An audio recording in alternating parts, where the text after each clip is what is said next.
Hello friends, आज बात करेंगे यूनिट नंबर 10 के बारे में। संघर्ष के बाद के पुनर्निर्माण और पुनर्वास। तो पुनर्निर्माण का मतलब होता है रिकंस्ट्रक्शन और पुनर्वास का मतलब होता है रिहैबिलिटेशन, यानी कि बसाना, दोबारा बसाना। तो लोग पहले से बसे हुए थे तो वहाँ से हट गए होंगे किसी वजह से, तो उनको दोबारा बसाना। और पुनर्निर्माण का मतलब होता है बनाना दोबारा से, जो चीज़ें दोबारा जो तोड़ दी गई हैं संघर्ष के कारण, हिंसा में, आंदोलनों में आपने देखा होगा कि लोग क्या करते हैं, गुस्से नशे में अपनी ही प्रॉपर्टी को नुकसान करते हैं, है ना। बसें तोड़ देते हैं, क्योंकि जो बसें हैं, जो रेलगाड़ियां हैं, जो स्कूल हैं ना, कॉलेजेस हैं, हॉस्पिटल्स हैं, वो लोगों के द्वारा बनाई गई हैं ना, लोगों के पैसों से बनाई गई हैं। तो ये हमारी रिस्पॉन्सिबिलिटी होनी चाहिए कि हम इसका ध्यान रखें। ऐसे मतलब गुस्से में हम अपनी प्रॉपर्टी को नुकसान ना पहुंचाएं, क्योंकि बाद में भारी नुकसान हो सकता है हमको, क्योंकि ये हमारे पैसों से ही जाएगा, बनेगा बाद में जाके। ठीक है, तो आगे चलते हैं। तो एक चीज़ यहाँ पे इंट्रोडक्शन में मैंने पढ़ी थी, यहाँ पे पढ़ोगे आप थोड़ा सा तो आपको समझ में आ जाएगा।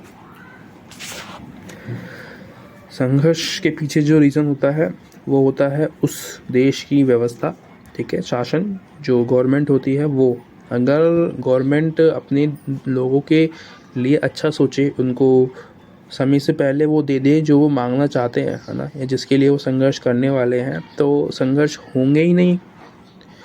क्योंकि आजकल मैंने देखा है कि जो गवर्नमेंट है वो बस लालची है, अपने लिए सोचती है। सारे देश की गवर्नमेंट एक जैसी नहीं होती, है ना, और ज़्यादातर ऐसा ही हो रहा है, जिसके कारण क्या होता है, जो युद्ध होने लगते हैं, ठीक है, गृह युद्ध छिड़ जाते हैं, क्योंकि उनको अधिकार नहीं मिलेगा, उनको जो उनका हक है वो नहीं दिया जाएगा, तो वो युद्ध करेंगे, मतलब हिंसा फैलाएंगे, क्योंकि गुस्से में कुछ भी कर सकता है इंसान, ठीक है, उसकी कोई लिमिट नहीं होती। यहाँ पे आप थोड़ा सा पढ़ोगे तो यहाँ पे क्या है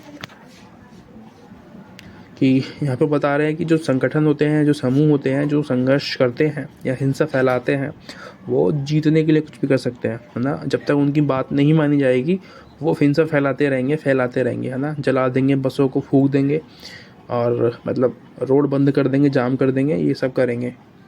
तो भाई बात करो उनसे बैठ के, अगर वो चीज़ मानने लायक है तो उनको मनाओ, मानो, और अगर नहीं है तो उनको जेल में बंद करो, ठीक है, या फिर उनसे उनको वार्निंग दे दो कि भाई नहीं, बैठ जा आराम से, नहीं हो सकता, ये गलत है। इसके अलावा आगे पढ़ते हैं। संघर्ष के बाद के पुनर्निर्माण और पुनर्विकास की समझ तो कुछ भी नहीं है इसमें। संघर्ष के बाद जो भी मतलब दंगे होते हैं, जो तोड़फोड़ करते हैं लोग, पब्लिक, ठीक है, गुस्से में आके, उसके बाद जब हम दोबारा से उसको बसाते हैं, लोगों को वहाँ पे दोबारा से रखते हैं, है ना, क्योंकि लोग वहाँ से भाग जाते हैं डर के मारे, क्योंकि वहाँ पे दंगा हो गया, तेरा गृह युद्ध हो गया, तो भागने की कोशिश करेंगे, डेफिनेटली बचेंगे जो अच्छे लोग हैं। और तो उसी लिए वो दोबारा बसाने की कोशिश होगी वहाँ पे, ठीक है, कंस्ट्रक्शंस होंगे वहाँ पे, जो स्कूल तोड़ दिए गए हैं, बसें तोड़ी हैं, उन बसों को नई बसें लाई जाएंगी वहाँ पे, और नए मकान, नए हॉस्पिटल्स बनाए जाएंगे। तो ये होता है दोनों में डिफरेंस।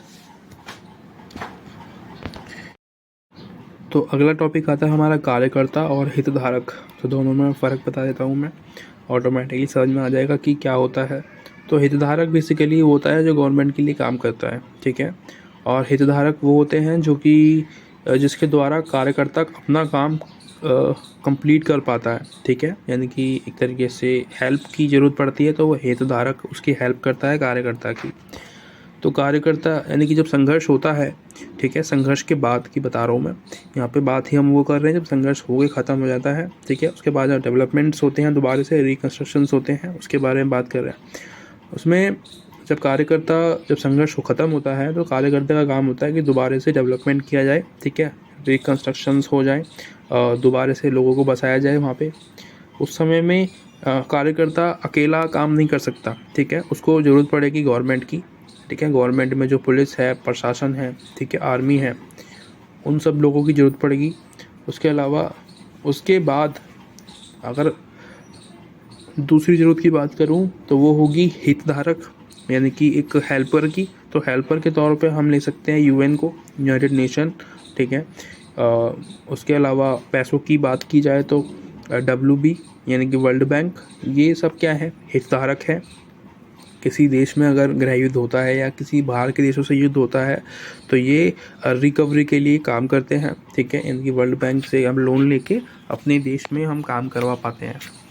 तो ये चेंजेस होते हैं दोनों में। इसके अलावा अगला है हमारा संघर्ष के बाद, तो ये वही बैंक वगैरह हैं इसमें, ठीक है। एशिया के लिए अलग बैंक है और वर्ल्ड के लिए एक स्पेशली बैंक है, वर्ल्ड बैंक, जो मैंने बताया था अभी पहले आपको। अफ्रीका के लिए एक अफ्रीका बैंक है, ठीक है। तो सबकी अपनी अपनी भूमिका है, अपने अपने इसको क्या बोलते हैं, 7 सीज बोलते हैं या क्या बोलते हैं पता नहीं, ठीक है, अपने अपने स्थान पे क्षेत्रों में।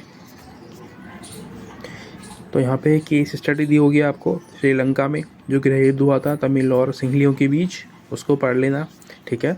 एज ए एग्जाम्पल आप इसको यूज़ कर पाओगे आंसर्स में। तो thank you so much for watching. Like subscribe कर देना अच्छी लगे तो। Bye bye.